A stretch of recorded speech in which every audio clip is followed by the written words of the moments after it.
hospital. Well, for more on this, joining us is Dr. Jiro Baidara, who is from the GP Delivered Quickly service. So thank you very much indeed for being with us. First of all, tell us what we know about this disproportionate impact of the outbreak on BMA people. Absolutely. So a recent audit of 2,000 cases in ITU showed that 35% of these were from Black, Asian and minority ethnic populations, compared to 13% of the population as a whole, which is white British. And that's a very startling statistic.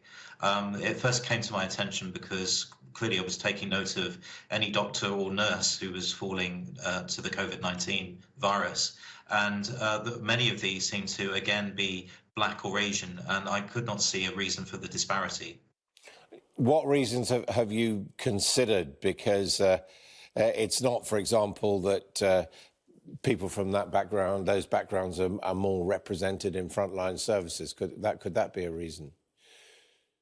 It is. So, as I said, Black and Asian and minority ethnic communities make up 13% of the UK population, but nearly 20% of NHS workers are from those ethnicities. So doctors, nurses, laundry workers, catering staff, etc. So there's potential for more exposure to the virus.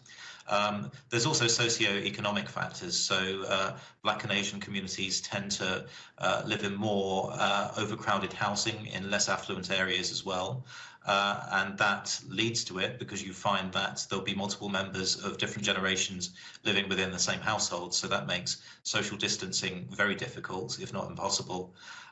If you look at transport workers as well, I think nearly a quarter of those working in Transport for London, the tube and the bus drivers who continue to work throughout the crisis to keep the capital going. And I'm sure it's the same or very similar elsewhere in the country. These are also from Black and Asian communities. So there are socio-economic factors, but actually when you look at levels of vitamin D suppression in these populations, I wondered whether that was the cause. And that's the advice I'm giving now for members of the Black and Asian community to consider vitamin D supplements. OK, tell us about that. I mean, where do you get vitamin D from and why? What do you mean when you talk about vitamin D suppression in BAME communities? So the reason I mention it is because of clearly there's a higher level of melanin in the skin of Black and Asian people, and that's to protect their skin from the sun and from the harmful effects of UV rays. And in European populations, we've lost melanin, so we can absorb more vitamin D. So it's not really a problem if you come from a very hot and sunny country. Despite the high level of pigment in the skin, you'll still be able to absorb lots of vitamin D. And it's absorbed and made in the skin, and it helps clearly with bone strength, but also it plays a pivotal role in our immunity as well.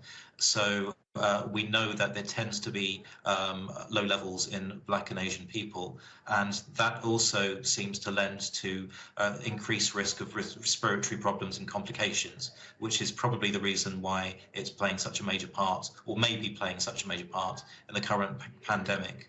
Because obviously the socio-economic factors presumably wouldn't affect the senior doctors from BAME backgrounds that we've seen who sadly have been killed during this epidemic. Well, no, that was my point exactly. That's the point that made me go and research why else there may be an issue, basically. So I felt exactly the same, that the same level of exposure would occur regardless of your ethnicity as a doctor or a nurse in the front line. And if you look for whatever other reasons there must be, the vitamin D question really jumps to mind. So very few Black and Asian people take vitamin D supplements in this country.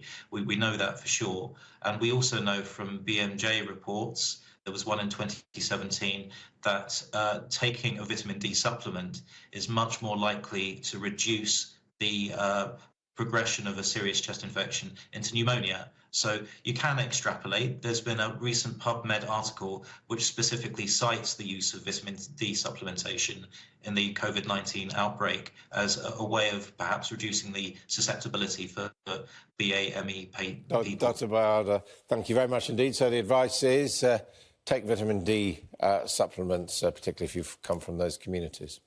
This is Sky News coming up.